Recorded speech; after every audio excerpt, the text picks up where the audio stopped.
Hello everybody, welcome to CitiesCorp Concept. My name is Sebastian and today we are going to make a short, hopefully short, let's play director's cut video.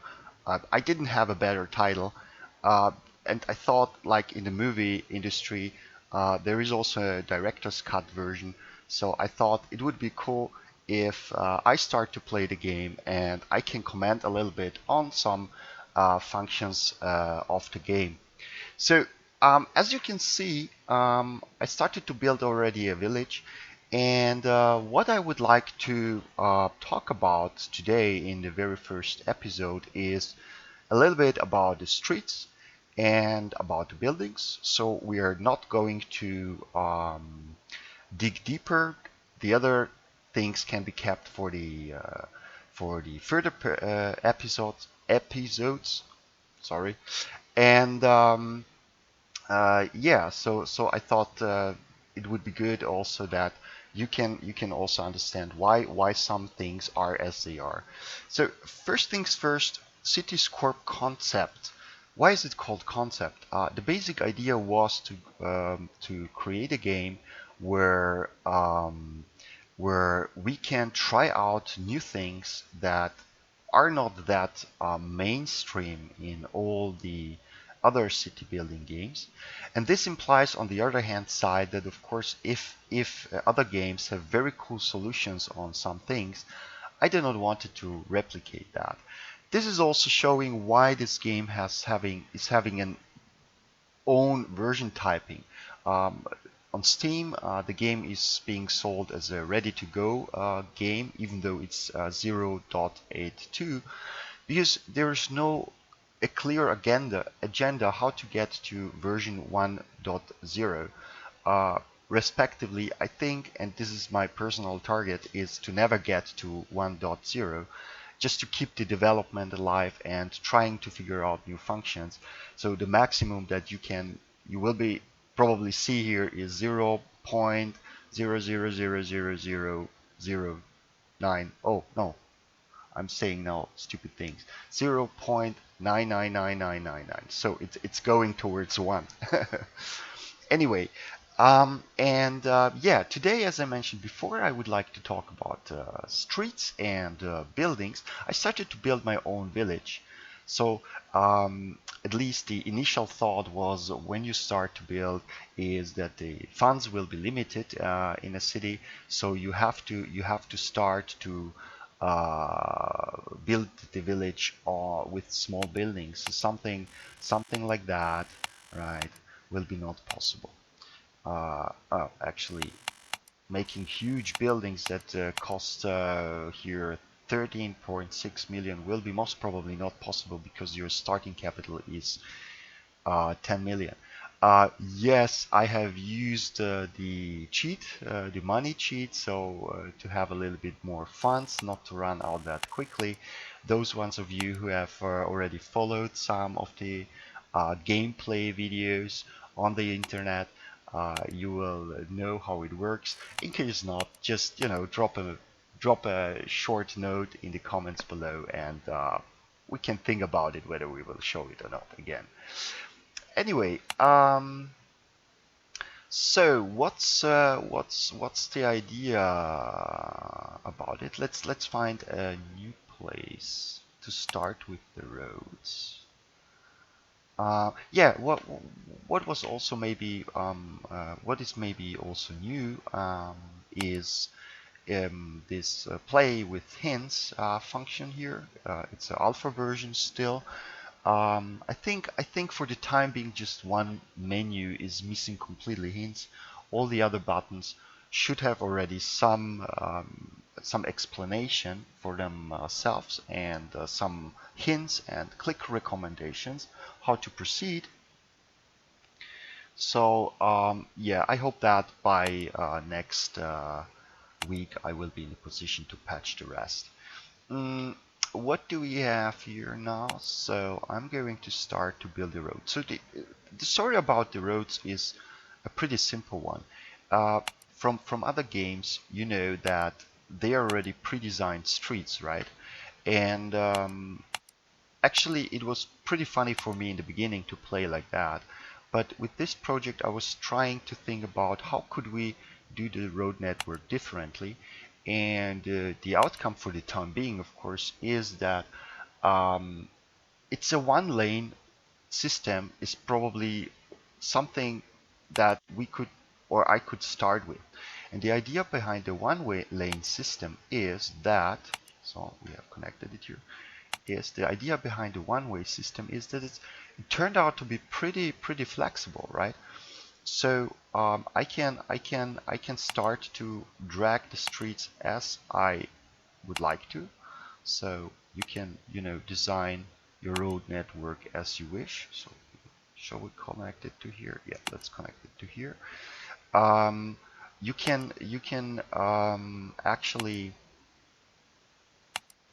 adapt the road network to your environment as needed, and also okay, it's one way, but again, and this has been posted also in several tutorials, is if you want to have a street in two directions, you just drag one way in this direction, the other in the other direction, and then it's done. Yeah, this street is not connected to the road network, so we will have to connect it somehow, and we will put it simply here. And this guy will be because this goes into this direction, so let's make it something like that, right? Okay, so yeah, and this is something I won't elaborate on the signs for the time being, because of course you have also here a menu function, how to set up your sign functions. But given that we have very little traffic for the time being, yeah, we have 130 inhabitants. Uh, it's uh, it's not necessary to start to organize the traffic. The traffic organization will come later. So usually when I play this game, I keep it for a later point in time, because then the nice thing about signs is that if there is a lot of traffic ongoing, you can avoid the traffic jams by proper setting of the signs, what is also a pretty fancy feature. Um, so I'm just now looking for a place to build my first building. Oh yeah, we had this ugly building here. And what I would recommend to do is, if you like one of your buildings that you're already having here, or you just need a point of inspiration how to build the next building, just just click on the right button, and here another. So let's do it again. So take this icon, right click, and you will receive a recommendation from the system. And if you don't like it, you have here the two buttons here to generate a big random building and a smaller random building, and then you can start to click around and see. It's every time it's individually calculated. So I think this is a pretty awesome building. I'm not going into modification control of that, but what I wanted to show you is uh, actually you do not need to position the building always next to the street, right? This is also very often what is happening in other games, that you have to go to the street or attach it somehow so that the building has some connection. No, you can also post it here in the center, right, and do it. And for a short moment, the game will look simply for streets around it, and hopefully it will find here its own street connection. Yeah, here we go. And with that you have this building here being attached to the street system, or road network or whatever. And this leads me also to another commentary on why cars are appearing and disappearing.